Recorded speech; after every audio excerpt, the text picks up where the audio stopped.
The morning of my father's funeral, I stood outside St. Mary's Church in my simple black dress, watching my mother block the entrance like some sort of grief bouncer.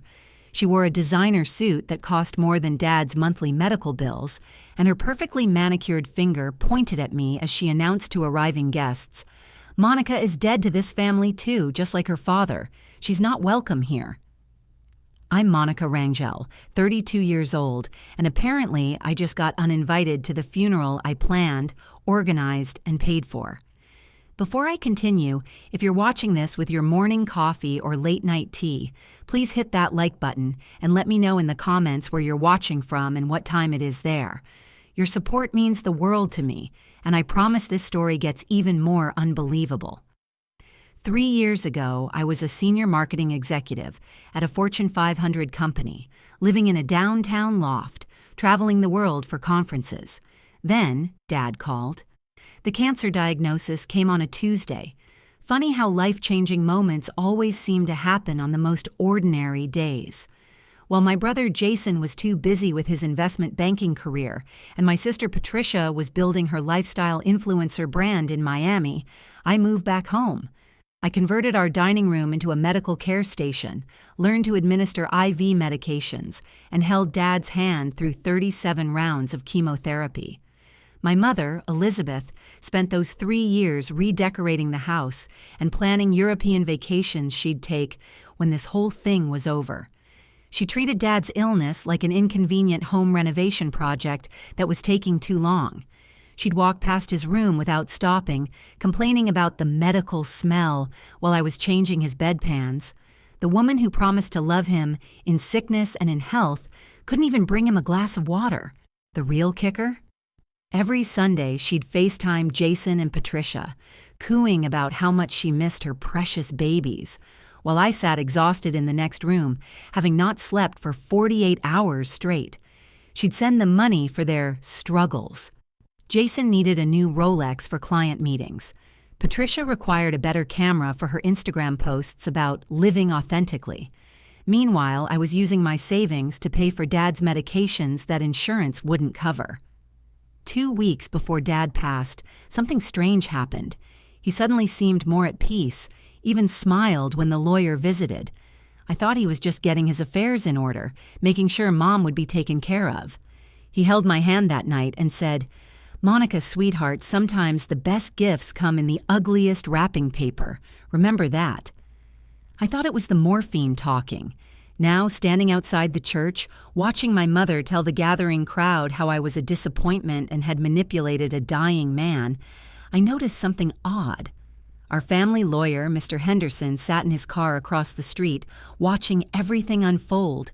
He caught my eye and tapped his watch twice, some sort of signal. I didn't understand. "Security," my mother called out to the 2 off-duty cops she'd hired. "Please escort this woman off church property. She's disrupting a private family event." The officers approached me reluctantly. One whispered, "Ma'am, we're very sorry, but we've been paid to." I nodded, maintaining my dignity. "I understand. You're just doing your job." As I turned to leave, I saw Dad's oldest friend, Frank, storm up to my mother. "Elizabeth, that girl spent 3 years caring for Tom while you were shopping for Italian leather purses. You should be ashamed." Mom's response was pure ice. "Frank, you clearly don't understand family dynamics. Perhaps you should mind your own business." As security guided me toward my 10-year-old Honda Civic, the car I'd kept because every penny went to Dad's care, a white Lamborghini purred into the church parking lot. Jason stepped out, adjusting his $5,000 suit and checking his Patek Philippe watch. He hadn't seen Dad in 2 years, claiming the Hong Kong markets needed his constant attention. The last time Dad asked to see him, Jason sent an edible arrangement with a card that said, "Get well soon, Pops." Patricia arrived minutes later in a pink Tesla, filming her entrance for her followers. "Hey, beautiful souls," she spoke to her phone. "About to say goodbye to Daddy. Remember, grief is just love with nowhere to go. Use code Patricia20 for my grief-healing essential oils." I watched from across the street as Mom rushed to embrace them, tears suddenly appearing as if on cue. "My babies, thank God you're here. It's been such a difficult time without you." She guided them past the crowd, announcing loudly enough for everyone to hear, "Jason will be taking over your father's construction business, of course. And Patricia, darling, the rental properties will set you up perfectly for your influencer career." The mourners exchanged glances. Everyone knew Jason couldn't hammer a nail straight if his life depended on it. And Patricia once called Dad's 40 years of building homes blue-collar boring. But there stood Mom, rewriting history in real time, painting them as devoted children who deserved everything. What killed me most was watching Dad's employees, men who'd worked with him for decades, shake their heads in disgust. Miguel, his foreman, caught my eye and mouthed, "This isn't right." But what could any of us do? Mom had power of attorney. She'd convinced Dad to sign it during a particularly bad chemo session when he could barely stay conscious. Inside the church, I could hear the service beginning. The priest, Father Michael, who'd visited Dad every week in his final months, was speaking. Thomas Rangel was a man who valued loyalty above all else. The irony wasn't lost on me. I found a bench in the small park across the street and sat down, still in view of the church, but far enough to avoid another security escort. That's when Mr. Henderson appeared beside me, sitting down with a heavy sigh. "Monica, your father was a smarter man than anyone gave him credit for," he said quietly, pulling out a thick manila envelope. 3 weeks ago, he called me for an emergency meeting. He knew exactly what was happening, who was really there for him, and who was just waiting for him to die. "Mr. Henderson, I don't understand. Mom has power of attorney. The will was settled years ago." He smiled, the kind of smile lawyers get when they know something everyone else doesn't. "Your mother has power of attorney for medical decisions, but your father created a trust, and he made me the executor. There's another will, Monica. One your mother doesn't know about, and it was signed with witnesses, notarized and completely ironclad 2 weeks before his death." My heart started racing. "What does it say?" "I can't reveal that yet, but I need you to be at my office tomorrow at 2 p.m. for the official reading. Your mother scheduled it thinking she's about to divide her queendom. She has no idea what's coming." He stood up, adjusted his tie, and looked back at the church where Patricia was now posing for funeral selfies. "Your father also left me some very interesting recordings and documents. Seems he hired a private investigator 6 months ago. Amazing what people will do when they think nobody's watching." The next morning, I met Mr. Henderson at his office at 8 a.m., 6 hours before the official will reading. The conference room table was covered with documents, bank statements, and a laptop displaying what looked like security footage. "Your father knew he was dying a year ago," Mr. Henderson began, "but he didn't tell anyone except me. He wanted to see who would show their true colors. Monica, what I'm about to show you might be painful." The first video was from Dad's home security system. Jason was in Dad's home office, photographing financial documents with his phone. The timestamp showed 3 a.m., while Dad was at the hospital for emergency treatment. The next video showed Patricia in Dad's bedroom, stuffing his pain medication into her purse. She'd been selling his oxycodone online for $50 a pill, funding her glamorous lifestyle with Dad's pain relief. "There's more," Henderson said grimly. The next document was a bank statement. Mom had been transferring money from Dad's business account to a personal account in the Cayman Islands, over $500,000 in 18 months. She thought she was being clever, small transfers under the reporting limit.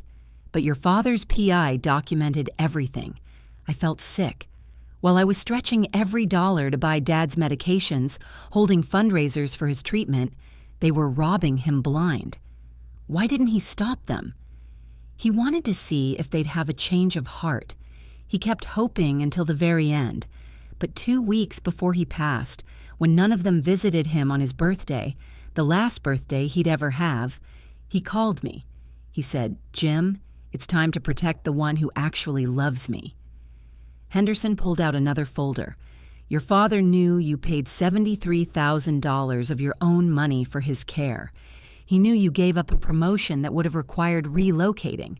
He has receipts for every night you stayed with him, every medication you bought, every sacrifice you made. He also has this." It was a letter in Dad's shaky handwriting. "My dearest Monica, if you're reading this with Jim, then you know the truth. You were the only one who saw me as a father, not a bank account. The others will get what they deserve.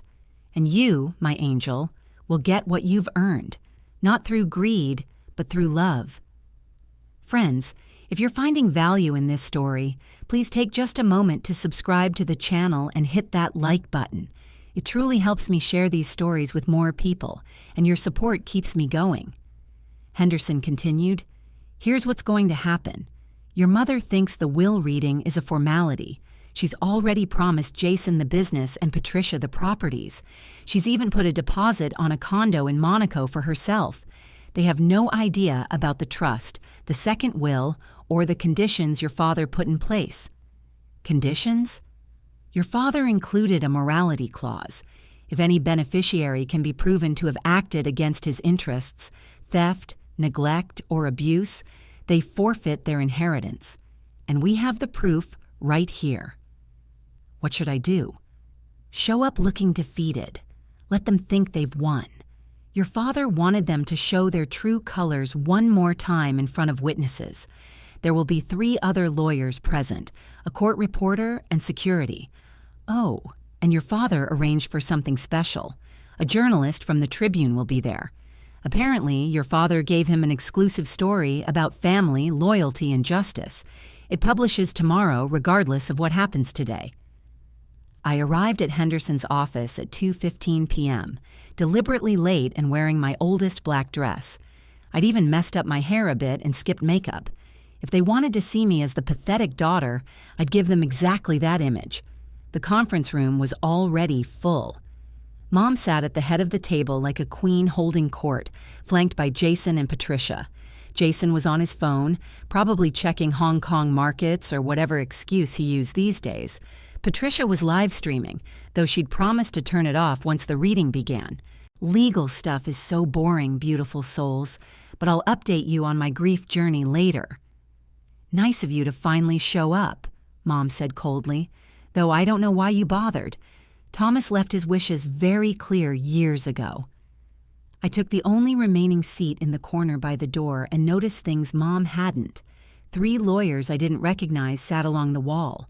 A court reporter was setting up her equipment. 2 security guards stood by the main entrance. And this was interesting. They locked the door behind me. "Before we begin," Henderson said, arranging his papers, "I need everyone to confirm they're here of their own free will and that they understand this reading is being officially recorded for legal purposes." "Oh, just get on with it, Jim," Mom snapped. "We all know what Thomas wanted. Family takes care of family."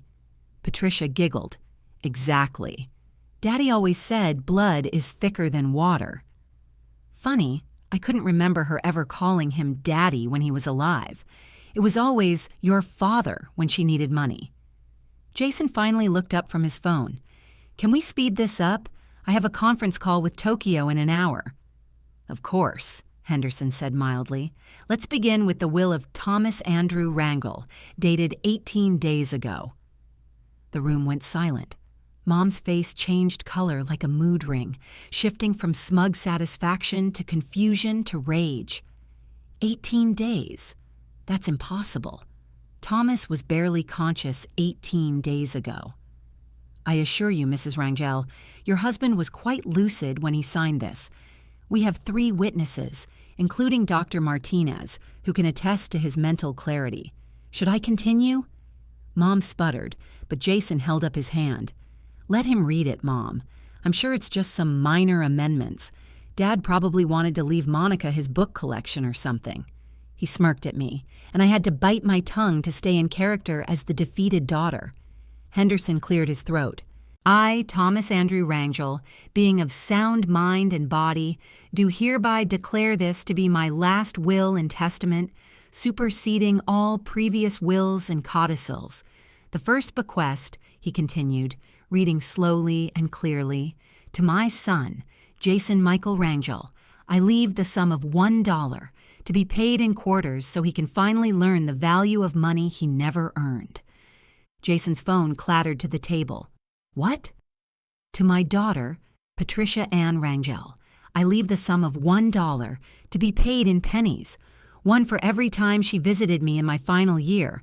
She'll need a very small purse. Patricia's live stream was definitely off now, her face cycling through filters of shock. And to my wife, Elizabeth Marie Rangel, I leave the garden shed on lot 17, the one she always complained about, so she can finally have a space that matches her heart, small, cold, and empty. Mom stood up so fast her chair fell backward. This is fraud. He was senile.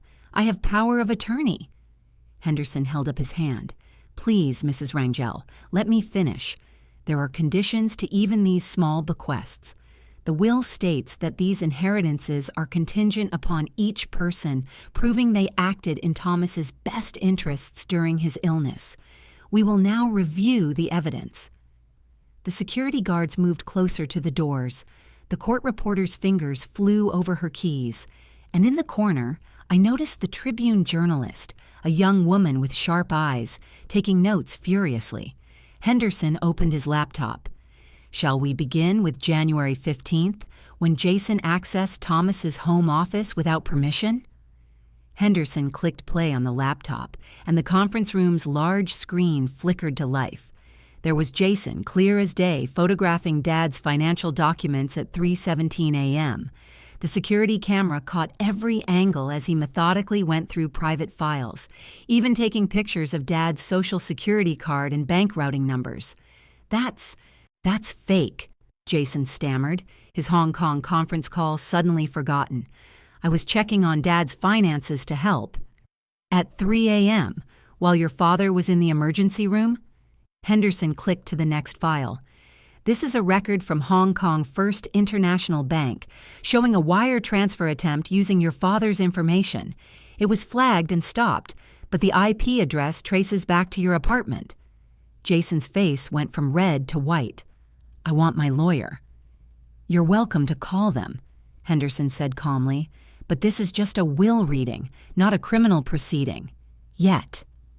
Next came Patricia's greatest hits. The security footage showed her entering Dad's room with an empty designer handbag and leaving with it bulging. Henderson produced printed screenshots from a dark web marketplace. Patricia Glam Life 95 sold 43 oxycodone pills over 6 months. Your father documented every missing pill, every unfilled prescription. He suffered through bone cancer pain so you could buy designer shoes. Patricia started crying. Not her practiced Instagram tears, but ugly, snorting sobs. I was going to pay him back. Influencing is expensive. You have to look successful to be successful. Your father was dying, Ms. Rangel. When exactly were you planning this repayment? But the worst was yet to come. Henderson pulled up bank records showing Mom's systematic theft. $500,000 transferred to offshore accounts. The business credit cards used for European shopping sprees while claiming they were for medical equipment. The 3 separate life insurance policies she'd taken out on Dad without his knowledge. The most interesting discovery, Henderson said, his voice cutting through Mom's protests, was this recording from Thomas's phone. He accidentally left it recording during a conversation 6 months ago. Mom's voice filled the room, talking to someone on speaker. The old fool won't last another year. I've already got a buyer for the business. Jason can pretend to run it for a few months, then we'll sell. Patricia can hawk the rental properties to her Instagram idiots, and I'll finally be free to live my life in Monaco with Andre. Who's Andre? Jason asked, looking bewildered. Mom's face had gone from red to purple to a concerning shade of gray. That's taken out of context. The context, Henderson said dryly, was your husband dying in the next room while you planned your escape with your tennis instructor. Then Henderson turned to me. Monica, please stand up. I did, still playing the defeated daughter, shoulders slumped. Your father wanted everyone to see this. The screen filled with a montage. Me sleeping in the hospital chair. Me learning to operate his feeding tube from YouTube videos at 2 a.m. Me singing his favorite songs when he couldn't sleep. Me reading him the sports page every morning, even when he was barely conscious. Then came the receipts. $73,000 of my own money spent on his care, medications, and equipment insurance wouldn't cover. But more than that, Henderson continued, Thomas documented every sacrifice. The promotion to vice president you turned down because it required relocating. The relationship you ended because Kevin wanted you to put your father in a state facility. The nights you went without dinner so your father could have organic food that didn't hurt his stomach. The last video was Dad himself, 2 weeks before his death, looking directly at the camera. If you're watching this, it means my experiment is complete. I needed to know who loved me and who loved my money. Monica, my angel, you were the only one who passed the test. The others failed not because they're poor judges of character, but because they have poor character. What happens next is not revenge, it's justice. Henderson closed the laptop and picked up the will again. Having established the failure to meet the moral turpitude clause, the secondary distributions are now in effect. To Monica Christine Rangel, I leave the following: 85% of Rangel Construction, valued at approximately $4 million. All rental properties in the Madison Street complex, generating $30,000 monthly income. The family home and all its contents. My investment portfolio, currently valued at $2 million. And my classic car collection, because she's the only one who knows why the 1967 Mustang matters. The room exploded. Jason lunged across the table, but security was faster. Patricia threw her phone at me, missing by a mile. Mom sat frozen, her mouth opening and closing like a fish out of water. "This is illegal," Jason shouted as security held him back. "We'll contest this. No judge will uphold this insanity." Henderson smiled, the smile of a lawyer who'd done his homework. "Mr. Rangel, your father anticipated that. This will include a no contest clause. If you challenge it and lose, you forfeit even your $1. Additionally, the evidence of your theft has been forwarded to the district attorney. You might want to focus your legal funds on criminal defense rather than civil litigation." Patricia had stopped crying and started calculating. "Monica, sweetie, we're sisters. Surely you wouldn't leave family with nothing." "Family?" I finally spoke, dropping my defeated act. "You sold Dad's pain medication. You literally profited from his agony." "The shed?" Mom whispered, finally finding her voice. "He left me a shed." "Lot 17, Henderson confirmed. "It's fully paid for, so you'll have somewhere to live. Though you might want to check with Andre about that Monaco condo. Oh, wait." He pulled out his phone and showed a text. "Andre asked me to inform you that he's no longer interested now that you're not inheriting millions. His exact words were, 'I don't date shed people.'" The journalist in the corner raised her hand. "Mr. Henderson, can you confirm this story will impact the ongoing investigation into Rangel Construction's supposed tax issues?" "What tax issues?" I asked.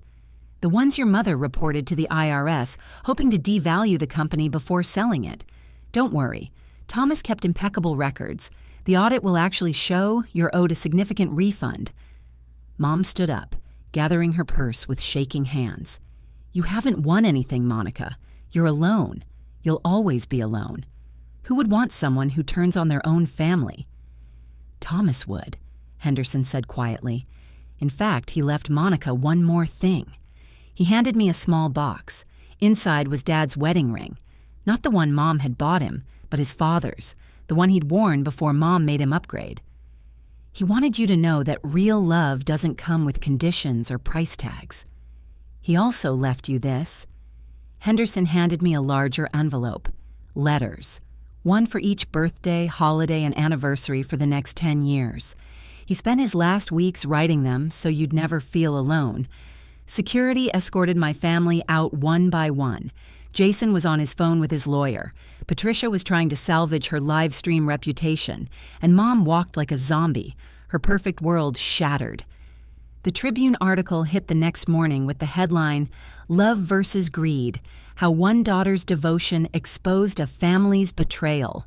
By noon, it had gone viral. Patricia lost 100,000 followers in 6 hours and every brand deal she had. Her tearful apology video, where she claimed she was exploring her grief journey through bad choices, became a meme. Someone auto-tuned her crying, and it hit TikTok with 3 million views. Jason's firm conducted an internal investigation after the article mentioned his attempted wire fraud. Turns out, stealing from dying fathers doesn't look good for someone managing pension funds. He was terminated with cause, meaning no severance, no references, and his Series 7 license was under review. The last I heard, he was working at a rental car agency at the airport, the kind where they make you wear a polyester vest and hustle for insurance upsells. Mom's fall was the most spectacular. Andre, her 28-year-old tennis instructor, her future husband, had already moved on to a widow with actual money. Her country club revoked her membership after the article detailed her theft. The IRS opened an investigation into the offshore accounts, and suddenly the queen of appearances was reduced to hiring a public defender. But the most surprising part was what happened at Rangel Construction. The morning after the will reading, I walked into the office expecting hostility.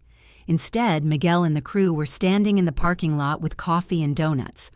"Boss," Miguel said, and I realized he meant me. "We've been waiting for you. Your father told us months ago what he was planning. We're all here, every one of us.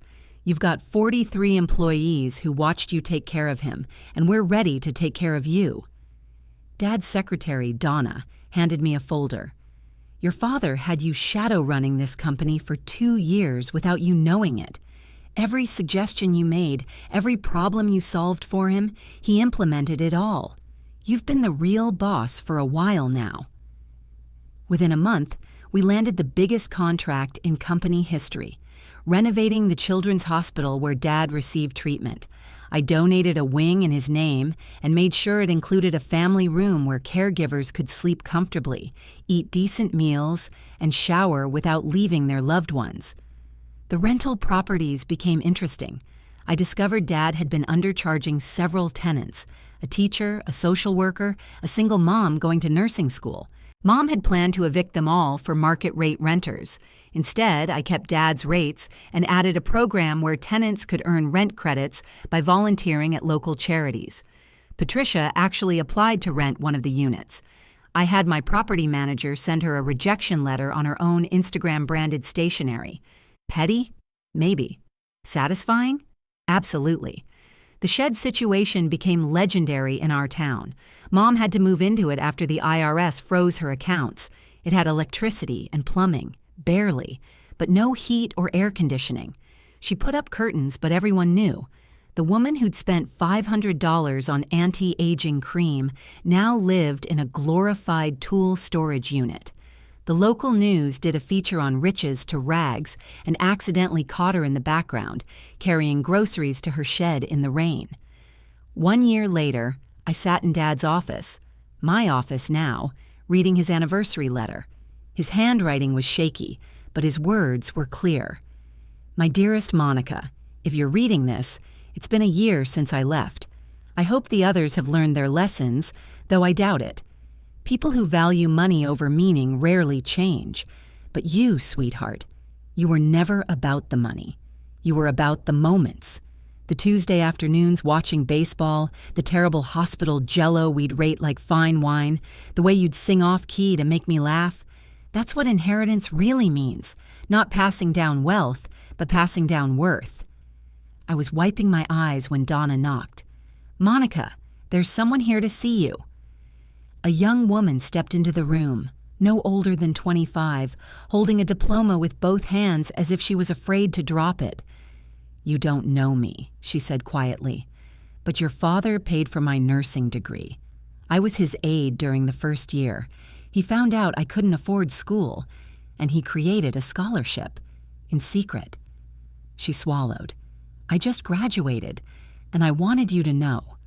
I'm specializing in elder care, because of what I saw you do for him."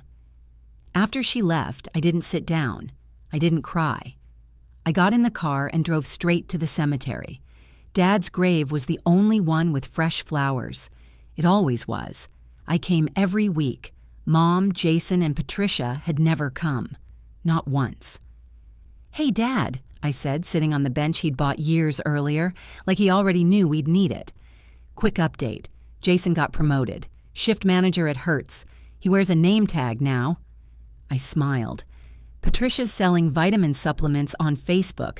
She calls it her journey to authentic living. I paused. Mom's still in the shed. Her new boyfriend is 68 and drives a 1993 Corolla.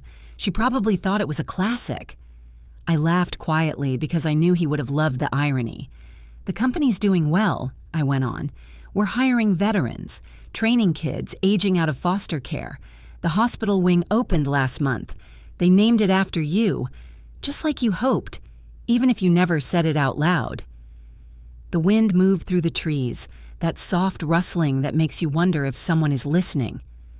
Oh, and Dad? The 1967 Mustang, the one you rebuilt with Grandpa. I finally checked the glove compartment, just like your letter said. I shook my head, smiling.